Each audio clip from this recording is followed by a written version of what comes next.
군소리 없이 먹었습니다. 밥을 먹고 나니까요, 뭔가 좀 허전해요. 그래서 냉면을 좀 해달라고 했어요. 냉면 해달라고 하니까 뭐라고 말하냐면요, 식당 영업 끝났대요. 영업 끝났다고. 영업 끝났으니까 못 해주겠다는 거죠. 먹고 싶으면 저보고 직접 해 먹으래요. 본인 영업 끝냈다고. 여러분, 제가 이 간이 부은 정도가 아니라 간이 배 밖으로 나온 남편이죠. 이 하루 세 끼도 모자라서 간식에, 그것도 또 저녁에 냉면까지 해달라고 하니, 그것도 참 집사람이 착해요. 결국은 냉면을 해주더라고요. 결국 냉면을 얻어 먹었습니다. 그런데 참 이 집에서요, 이 남편이나 가족들이요, 이런 말을 하면요, 또 이렇게 행동하면 밥을 다 먹었는데도 뭐 해달라면은 참 밥하기가 싫죠, 그죠? 시큰 밥했는데 어떤 다른 반응을 보면요, 밥하기가 싫을 것 같아요. 제가 너무 잘 알죠. 잘 알고 있어도 또 그렇게 안 한다니까. 그게 문제지. 밥하기 싫을 때면요, 우리 보통 그렇게 하잖아요. 아유, 알약 하나 딱 먹으면 배부른 거 없을까? 하루 세 끼 그냥 밥 먹는 것보다 그냥 조그만 알약 하나 딱 먹으면은 포만감을 느껴가지고 배부르는 그런 약이 없는가, 그런 생각을 해보기도 합니다. 아마 결혼해서 아내이고 엄마라면 한 번쯤 이런 생각들을 다 해볼 것 같습니다. 우리 여기 계신 우리 자매 여러분, 언제 밥하기가 싫습니까? 네? 내 배부를 때. 네, 그럴 때도 싫죠. 뭐 된장찌개, 부대찌개, 김치찌개, 뭐 제육볶음, 콩나물찜, 어떤 나름대로 요리를 해서 나름대로 최선을 다해서 요리를 했는데, 밥을 했는데, 밥을 먹는 가족들의 반응이 시큰둥할 때 밥하기 싫죠. 그리고 내가 또 먹어봤을 때 난 맛이 괜찮은 것 같은데, 이 남편이나 자녀들은 맛없다고 하고, 맛없다고 하면서 뭐야, 라면을 끓여달라 그러고, 그죠? 또는 배달 음식 시킬 때, 그래 니들끼리 잘해 먹어라 그러고 싶죠, 그죠? 그런 마음이 들기도 하죠. 또 시큰 밥상을 차렸는데 바쁘다고 안 먹고 씩 나가버리고, 아니면 뭐 깨작깨작 먹다든지 뭐 이런 경우도 마찬가지일 것 같고, 시큰 차려놨더니 밖에서 먹고 들어온다고 했는데, 차리기 전에 이야기하면 얼마나 좋아. 시큰 차려놨더니 밖에서 먹고 들어온다고 할 때, 요리를 준비한 그 사람 입장에서는요, 은근히 이 부하가 치밀어 오릅니다. 그리고 밥상을 차리고 싶은 마음이 없습니다. 이것이 여러분 음식을 준비하는 사람의 마음입니다. 이 목회자의 마음도 이 아내의 마음과 똑같은 거예요. 목회자도 영적 식사 자리를 만드는 일을 하는 사람입니다. 그래서 교회 모든 모임은요, 마치 밥상을 차리는 것과 같습니다. 정기 예배는 하루 세 끼 밥상을 차리는 것과 같아요. 그리고 특별 집회는 말 그대로 특식을 준비하는 것과 같습니다. 그런데 맛이 없다고 말합니다. 차려놔도 먹지 않습니다. 아예 관심이 없는 거죠. 그럴 때면 힘이 빠집니다. 차라리 음식을 만들지 말 걸 하는 생각을 갖게 되죠. 모임이라고 하는 밥상을 더 이상 차리고 싶지가 않습니다. 자, 오늘 우리 본문의 말씀은요, 우리가 너무나도 잘 알고 있는 말씀입니다. 그리고 많은 분들이 암송하고 있는 말씀입니다. 서로 돌아봐 사랑과 선행을 격려하며 모이기를 피하는 어떤 사람들의 습관과 가지 말고 오직 권하여 그날이 가까울수록 더 그리하자. 우리가 너무나도 잘 알고 있고 많은 분들이 암송하고 있는 말씀입니다. 오늘 본문을 메시지 성경은 이렇게 번역했습니다. 어떤 이들처럼 함께 모여 예배하기를 피할 것이 아니라 서로 격려하여 더욱 힘써 모이십시오. 중요한 그날이 다가오는 것을 볼수록 더욱 그리하십시오라고 번역을 했습니다. 이 구절에서 제 시선을 고정시킨 문장이 있습니다. 그것은 바로 뭐냐면 모이기를 피하는, 예배하기를 피하는 어떤 사람의 습관이라고 하는 문장이에요. 여기 습관이라는 단어가 나오고 있습니다. 어떤 사람들의 습관. 여러분, 습관이 무엇입니까? 습관이라는 것은요, 수많은 행동의 반복과 훈련의 결과물이 바로 습관이 되어지는 겁니다. 그렇다면 모이기를 포기하는 것도, 모이기를 피하는 것도, 모이기를 피하는 것도 이것도 무엇이냐? 이것도 행동의 반복된 결과라고 하는 것이죠. 우리가 예배 한 번 빠지고, 두 번 빠지고, 세 번 빠지고 계속해서 반복됩니다. 그러면 이제는 이것이 습관이 되어버린다라고 하는 겁니다. 그러면 생각 습관이 되어버리면 생각보다 몸이 먼저 움직입니다. 생각보다 몸이 먼저 예배에 가지 않습니다. 생각의 움직임으로 내가 예배의 자리에 가는 것이 아니라 몸의 움직임으로 예배의 자리에 가는 거예요. 몸이 움직여야지 예배를 가고 몸이 움직이지 않으면 예배에 가지 않습니다. 그래서 우리가 귀찮으면 예배에 빠집니다. 힘들면 예배에 빠집니다. 한 번 빠지고 두 번 빠지고 계속해서 빠지는 것이죠. 그러니까 예배에 빠지는 성도들은 항상 예배에 빠집니다. 교회 특별 행사에 함께하지 않는 성도들은요, 항상 함께하지 않습니다. 왜? 반복을 인해서 이것이 습관이 되어버렸기 때문이에요. 이제는 그게 습관이 되어버린 거예요. 여러분, 지금까지 우리 교회가 50년이라는 역사 동안에 수많은 예배를 드렸고 셀 수 없을 만큼의 많은 수련을 했었고 특별 새벽 기도도 많이 했고 특별한 모임들을 많이 했지만 여러분, 그 모든 모임에 몇 번이나 빠지지 않고 참석하였습니까? 참석하는 성도만 계속해서 참석합니다. 주일날 오전 예배만 드리는 성도는 계속 오전 예배만 드립니다. 오후 예배까지 드리는 성도는 계속 오후 예배까지 드립니다. 수요 예배까지 드리는 성도는 계속해서 수요 예배까지 드립니다. 물론 나름대로의 빠질 수밖에 없는 이유가 있습니다. 하지만 그 이유가 계속해서 반복되다 보면 그것이 습관이 되어버린다는 거죠. 나중에는 이유가 없어도 아주 자연스럽게 빠지게 되는 거죠. 왜요? 습관이 되어버렸기 때문이에요. 왜요? 습관이라는 것은 뭐예요? 행동에 반복된 결과물이라고 했잖아요. 그러니까 예배라고 하는 것도 습관적인 측면에서 예배를 바라보면은 그것도 하나의 빠지는 것이 반복되다 보니까 이것이 하나의 이제 습관이 되는 거죠. 생활이 되어버리는 것이죠. 또한 여러분, 습관은요, 가치관의 반영입니다. 당사자의 가치관을 그대로 보여주는 것이 바로 습관이에요. 잠언 24장 7절에 보면요, 대저 그 마음의 생각이 어떠하면 그 위인도 그러하다고 있어요. 존 스토트 목사님은 우리의 생활의 습관은 우리가 그리스도를 어떤 모습으로 마음속에 그리는지 또 믿는지에 달려있다고 하는 것입니다. 다시 말해서 뭐냐면 내가 주님을 어떻게 생각하는지, 내가 예배를 어떻게 생각하는지가 그대로 행동으로 나타난다는 뜻이에요. 내 믿음의 수준, 내 생각, 내 마음이 습관에 그대로 반영되는 것입니다. 그러니까 나의 영적인 습관이 곧 내가 주님을 사랑하는 정도예요. 내가 예배를 드리는 그 태도와 예배에 대한 습관이 그것이 바로 내가 예배를 어떻게 생각하느냐고 하는 그것이 그대로 내 행동을 통해서 보여지고 있다고 하는 것이죠. 내가 하나님께 예배드리지 못하는 것에 대해서 불편함이 없고 부끄러움이 없고 하나님께 회개하는 마음이 없다면 그 마음이 바로 그 신앙의 수준이 되는 거죠. 자주 예배에 빠지고 예배에 지각하고 예배에 대한 잘못된 습관을 가지고 있다는 것은 바로 예배의 가치도 모르고 하나님에 대한 절대적 믿음이 없다는 것과 똑같은 거예요. 여러분, 믿음은요, 생존입니다. 저는 적어도 믿음은요, 영적 생존이라고 생각하는 사람입니다. 믿음을 영적 생존이라고 생각하는 것이 아니라 하나의 활동으로 생각하는 거예요. 여러분, 우리가 믿음 생활, 교회 생활은요, 이것은요, 하나의 활동이 아니에요. 이것은 여러분, 나의 영적인 생존의 문제라고 하는 거예요. 그럼 예배도 마찬가지예요.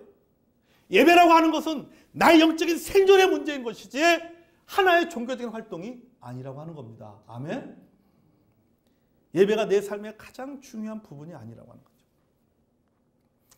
여러분, 이렇게 우리가 예배에 빠지는 것, 교회 공식적인 모임에 빠지는 것이 습관이 되면요, 이 습관이요, 교회 공동체 전체의 습관이 되어버리는 겁니다. 여러분, 지금 우리 교회가 그렇게 되어가고 있어요. 이제는 이것이 습관이 되어져 가고 있어요. 여러분, 작은 교회는요, 더욱 그렇습니다. 1000명의 교인 중에서 한두 명이 예배에 빠진다고 해서 그거 여러분 큰 영향이 없습니다. 표 안 나요. 그러나 100명의 교인에서 한두 사람이, 아니 10명의 교인에서 한두 사람이 예배에 빠진다고 생각해 보십시오. 몇 분의 1이요? 10분의 1이에요. 10분의 1. 여기에 한 명은요, 숫자적인 개념이 아닙니다. 여기에 한 명은요, 바로 맨파워예요. 한 사람이 가지고 있는 힘, 한 사람이 가지고 있는 영향력이다라고 하는 거죠. 예배에 빠지는 습관을 가진 성도들이 하나둘씩 늘어나면요, 교회도 예배를 폐하는 결과를 가져오게 됩니다. 수예배도 없애고, 주일 오후 예배도 없애고, 나중에는 주일 오전 예배까지 없어지는 결과가 일어날지도 모른다라고 하는 거죠. 마치 시큰 밥상을 차렸지만 가족들이 밥을 먹지 않을 때, 아유, 앞으로는 밥상을 차리지 말아야지. 차라리 밖에서 먹고 들어오라 그래야지. 이것과 똑같아지는 거죠. 여러분, 사회심리학에요, 깨진 유리창에 이루어지는 것이 있습니다. 이게 무슨 말이냐면요, 어느 물건에 조금이라도 파손된 부분이 있으면요, 사람들이 그 물건을 함부로 대한다는 이론이에요. 예를 들면요, 집에 깨진 유리창을 그대로 놔두면요, 사람들이 그 집에 깨진 유리창을 보면서 그 집에 대해서 그 집을 함부로 대한다는 거죠. 그러니까 돌을 던져서 깨진 유리창이 하나지만은 그 깨진 유리창 하나만 보고는 나중에 어떠냐면요, 그 다른 유리창까지도 깨진다는 거예요. 결국은 나중에 심지어는 집 전체가 약탈을 당하는 그런 일이 있게 된다고 하는 것이 바로 사회심리학에서 말하는 깨진 유리창의 이론입니다. 그러니까 여러분, 우리 일상의 주변 한번 생각해 보세요. 누군가가 교회 담벼락에다가 휴지를 버립니다. 그러면 다른 사람들도 거기에 꺼리낌 없이 휴지를 버립니다. 여러분 생각해 보세요. 여러분, 거리에 지나갈 때 지나가다 보면요, 어떤 데 보면은 이 쓰레기들이 모여 있는 장소들이 있어요. 쓰레기들이. 그럼 사람들이 거기 지나갈 때 뭐 합니까? 거기다가 지나가면서 주머니에 있는 쓰레기 버리고 갑니다. 없으면, 깨끗하면은 주머니에 쓰레기가 있어도 안 버리고 가죠. 근데 거기에 쓰레기가 있으면요, 버리는 거예요. 그게 사람의 심리예요. 그러니까 여러분, 똑같은 겁니다. 이 깨진 유리창의 이론이요, 교회도 그대로 적용이 되는 거예요. 모이기를 펴는 한두 사람의 습관이 누군가의 예배를 빠지도록 용기를 주고 결국 이것이 교회 예배를 폐하는 결과를 만들어낸다라고 하는 겁니다. 토저 목사님이 종교가 부패해가는 3가지 전지적 단계를 말했습니다. 예배도 마찬가지예요. 첫 번째 단계가 뭐냐면 기기적 단계라고 했어요. 기기적 상태는요, 아무런 느낌도 없이 종교적 활동을 반복하는 상태입니다. 아무런 느낌이 없어요. 교회 와도 아무런 느낌이 없어요. 아무런 의미도 없어요. 감동도 없어요. 어떤 행복이나 놀람이나 기대감도 전혀 없습니다. 그저 종교적인 활동을 반복하기만 하는 거죠. 여러분 한번 생각하세요. 여러분 오늘 교회 오면서 교회 오면서 여러분이 하나님 앞에 예배의 자리에 나오면서 어떤 기대감을 가지고 예배의 자리에 나왔어요? 여기서 여러분 집사님이 대표 기도할 때 우리 함께 기도하면서 여러분 그 기도를 통해서 여러분 하나님 이 기대대로 아버지 하나님 응답해 주실 줄 믿습니다라고 하는 그런 기대감을 가지고 여러분들이 대표 기도에 동참했는지 모르겠어요. 예배도 마찬가지예요. 기계적인 예배를 드리는 거죠. 예배의 순서에 따라 진행됩니다. 그 순서에 어떤 감동이나 성령의 역사도 없습니다. 찬송을 하지만은 내게 아무런 감동이 없어요. 그저 악보대로 따라 부르는 거죠. 설교를 듣지만 하나님 말씀에 대한 어떤 놀람도 느끼지 않습니다. 바로 이게 기계적인 상태의 모습이죠. 우리가 흔히 말해서 그런 표현, 말은 하는데 뭐어요? 영혼이 없어라는 표현을 쓰잖아요. 영혼이 없다.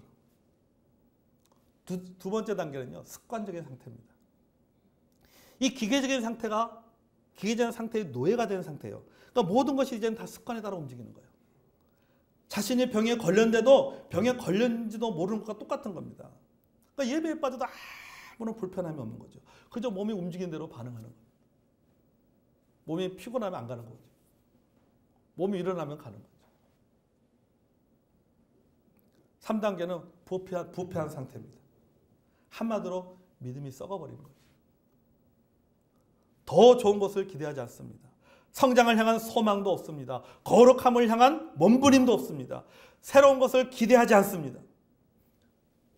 결국 예배도 그 마지막은 어떻게 됩니까? 이런 세속화되고 부패되어서 결국 축소되거나 패할 수밖에 없는 결론으로 간다라고 하는 것입니다. 성도 여러분, 우리 교회와 성도들이 이렇게 부패하지 않기를 진심으로 기도합니다. 아멘. 모든 모임들이 여러분 축소되거나 없어지는데 일조하는 성도들이 되지 않기를 바랍니다. 제가 어느 방송에서 들은 이야기인데요. 아직 결혼하지 못한 노총각 연예인이 아버지에게 물었습니다. 아버지, 결혼하면 좋아요? 물었어요. 아버지, 결혼하면 좋아요. 그래서 아버지가 이렇게 대답합니다. 연애는 서로 만나서 좋은 것을 같이 하는 것이다. 그러나 결혼은 서로 만나서 힘든 것을 같이 하는 것이다. 연애는 만나서 뭘 같이 하는 거예요? 좋은 것을 같이 하는 거지만 결혼은 만나서 뭘 같이 하는 거예요? 힘든 것을 같이 하는 거예요. 어려운 것을 같이 하는 것이 그것이 바로 결혼이잖아요. 여러분, 교회 생활은요, 연애 생활이 아닙니다. 교회 생활은 뭐예요? 결혼 생활이에요. 교회는 여러분 힘들어서 그 힘든 것을 서로 나누는 것이 그것이 교회 생활인 겁니다. 여러분, 사람들이 왜 큰 교회로 가는지 아십니까? 큰 교회 가면요, 큰 교회 생활은 무슨 생활이 되는 거예요? 연애 생활이 되는 거예요. 근데 작은 교회로 간다는 것은 뭘 하는 거예요? 결혼 생활하러 가는 거예요. 결혼 생활하러. 그러니까는 큰 교회 가면 부담이 없는 거예요. 맞아도 부담이 없고 헌신 안 해도 부담도 없고 그런 거예요.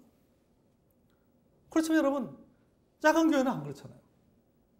나 한 사람 안 나오면 금방 편하고 뭔가 해야 되고 일도 해야 되고 저일도 해야 되고 아침에 와서 식사 준비도 해야 되고 학생들도 가르쳐야 되고 설거지도 해야 되고.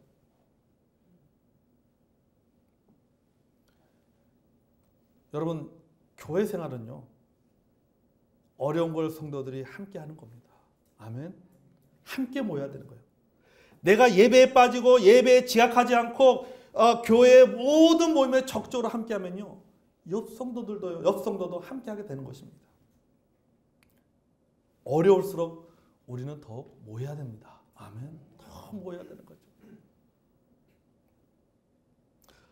그래서 여러분, 어떤 목사님은 그런 얘기 해요.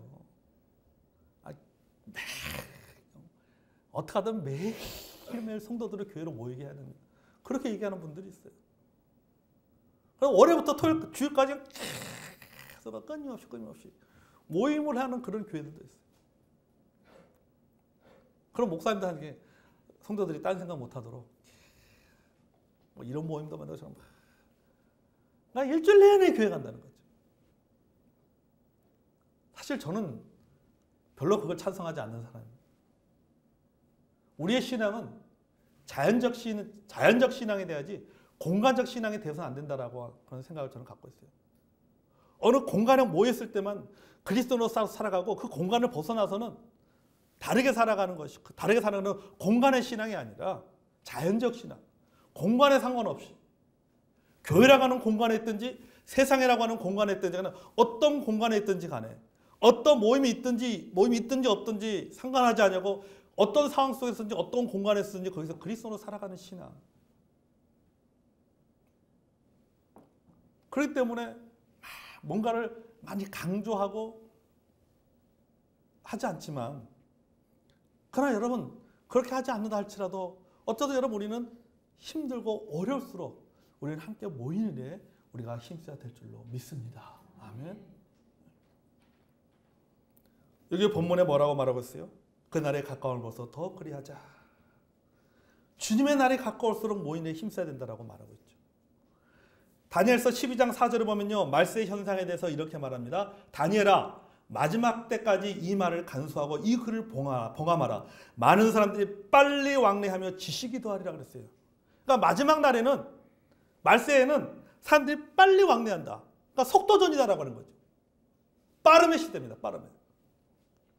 지식이 더하리라. 정보와 지식으로 사람들이 계속 쌓여가는 거예요. 정보 지식으로 계속 쌓여가는 거예요. 여러분, 지금 우리가 살아가는 시대는요, 다니엘서의 예언처럼요, 속도의 시대입니다. 그래서 바쁘잖아요. 바쁘게 살합니다. 바빠서 죽겠다라고 얘기하잖아요. 근데 여러분 보세요. 바쁘게 살다 보면요, 자신의 삶의 목적을 잊어버려요. 그냥 떠밀려서 우리가 살아갑니다. 남들이 바쁘니까는 나도 바쁜 거예요. 남들이 바쁘니까 나도. 오래전에 톰 행크스가 주연했던 영화 포레스트 검프라고 하는 영화가 있었어요. 그 영화에 보면 주인공 톰 행크스가 어떻습니까? 뜁니다. 막 서쪽에서 동쪽까지, 뭐 남쪽에서 북쪽까지 막 뜁니다. 막 뛰는데 뛰다 보니까 사람들이 한두 사람 같이 붙어서요. 같이 뛰어요. 그런데 나중에는 다른 사람도 같이 막 뛰는데 뛰는데 왜 뛰는지 몰라. 뛰는데 왜 뛰는지 모르는 거예요. 남들이 막 뛰어가니까 자기도 거기에 합류해가지고 좋은 건가 보다 하고 뛰어가는 거예요. 근데 뛰는데 왜 뛰는지 모르는 거예요. 자기가 뛰는데. 뛰는데 목적이 없이 뛰는 거예요.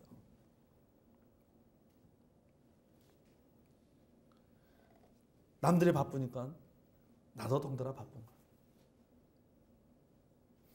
몸이 바쁘니까 이제 뭐 내 몸 바쁘고 내 영혼은 병들어가는 거예요.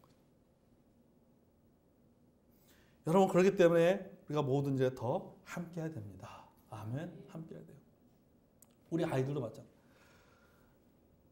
그 악동 뮤지션 여러분 잘 알잖아요. 그 아이들 두 아이가 여러분 부모님이 선교사잖아요. 몽골 선교사잖아요.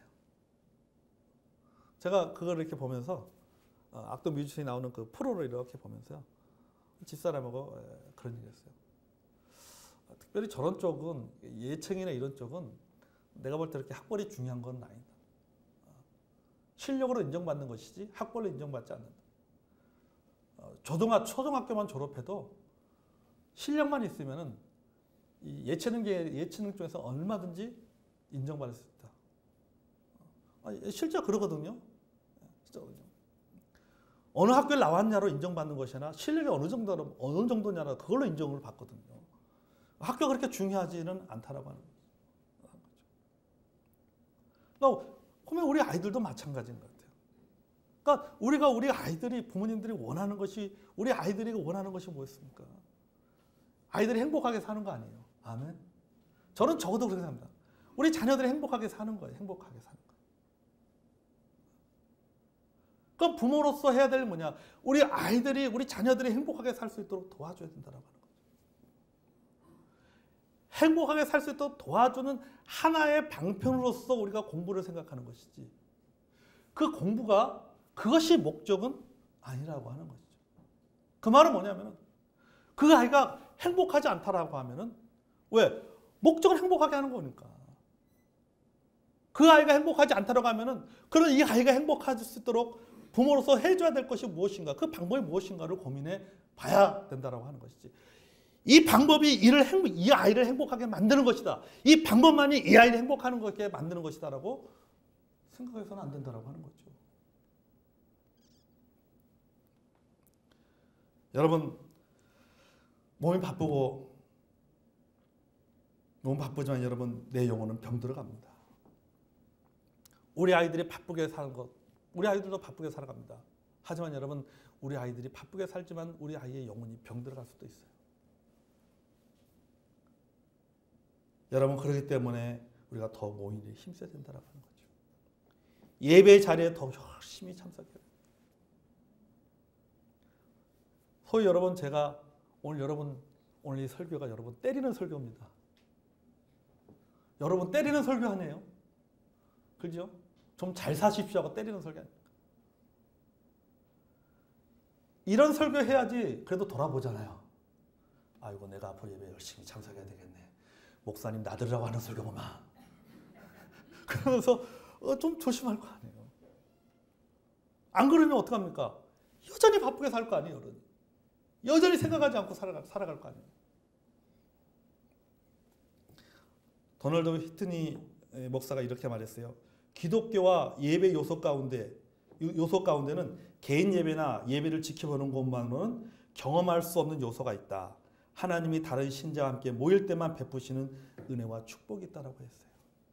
우리가 개인적으로 하나님 앞에 나와서 예배 드릴 때도 하나님 주신 은혜와 복이 있지만 그러나 함께 모였을 때 하나님이 베푸시는 또 다른 축복과 은혜가 있다라고 했습니다. 아멘. 마틴 루터는요, 예배를 은혜의 통로라고 하면서 이렇게 말했습니다. 내 집에 있을 때는 아무런 열정이나 활력이 느껴지지 않지만 많은 사람들이 함께 모이는 교회에서는요, 내 마음의 불이 지펴서 활활 타오른다고 했어요. 여러분 그렇지 않나요? 여러분 생각해보세요. 우리 한번 가만히 여러분 각자 집에서 혼자 예배를 드릴 때 혼자 신앙생활할 때 여러분이 교회 와서 찬송하는 것만큼 교회 와서 여러분 예배를 드리는 만큼 여러분의 심령이 활활 타오릅니까? 아이 타오르기는커녕 꺼지지 않는 것만 해도 감사해야지. 그래도 여러분 어떻든 간에 그냥 꺼져갈 듯 말 듯 꺼져갈 듯 말 듯 하다가 그래도 교회 오니까 어떻습니까? 다시 붙잖아요. 교회 와서 다시 붙잖아요. 찬송하면서 다시 붙고 기도하면서 다시 붙고 내 삶을 각성하게 되고 다시 한번 돌아보게 되고 그렇게 되잖아요. 그게 여러분 함께 모이는 힘입니다. 아멘. 여러분 우리가 모두가 바쁘게 살아가고 있습니다. 바빠서 죽겠다고 말합니다. 죽지 않으려면 예배의 자리에 나와야 합니다. 아멘. 피곤하다면 예배의 자리에 나와서 여러분 힘을 얻어야 돼요. 그래야 살아납니다. 늘 제가 기도하는 제목이 하나 있습니다. 주일날마다 기도하는 제목이 뭐냐면요. 하나님, 우리 성도들이 이곳에 와서 하나님 주시는 회복의 은혜를 경험하게 해주십시오.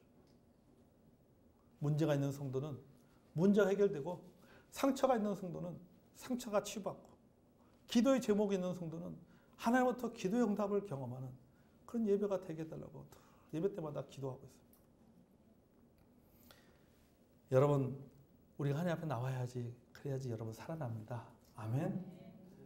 내 영혼이 살아나는 거예요. 내 영혼이 살아나고 무엇이 살아납니까? 교회가 살아나는 거예요. 우리 교회는 왜 이렇게 살아나지 못할까? 우리 교회는 왜 이럴까? 여러분 말할 필요 없어요. 그냥 내가 열심히 나오면 돼요. 내가 교회 나와서 열심히 기도하면 돼요. 내가 교회 모임에 공동체 모두 모임에 열심히 참석하면은 그럼 되는 거예요. 되는 거예요. 헌신은 말로 하는 게 아닙니다. 헌신은 행함으로 보이는 거죠. 여러분 오늘 말씀처럼 우리가 모이기를 피하게 만드는 성도가 되지 않기를 바랍니다. 아멘. 네. 여러분 우리가 숫자가 많이 모이냐 적게 모이냐 이게 중요한 건 아니지만 적어도 그래도 내가 우리 교회 연산 성서침례교회 멤버십을 갖고 있는 성도라고 하면 어떻든 간에 교회에 모이는 일에 우리가 어떻게 내가 최선을 다해서 모이는 일에 우리가 힘써야 될 줄로 믿습니다. 아멘. 그래야지 여러분 50주년이 의미가 있는 거예요. 그래야지 여러분 뭐가 의미가 있는 거예요? 다운데이가 의미가 있는 거예요. 다운데이. 주일은 무슨 날? 다운데이가 돼야 됩니다. 아멘. 다 와서 우리 모든 성도 하나님께 예배로 영광 돌리고 또 교제하고 서로 회복하고 그런 시간이 돼야 될 줄로 믿습니다. 모이기를 피하는 사람이 아니라 모이기를 힘쓰는 저와 여러분이 되기를 주의 이름으로 축복합니다. 우리 기도하겠습니다.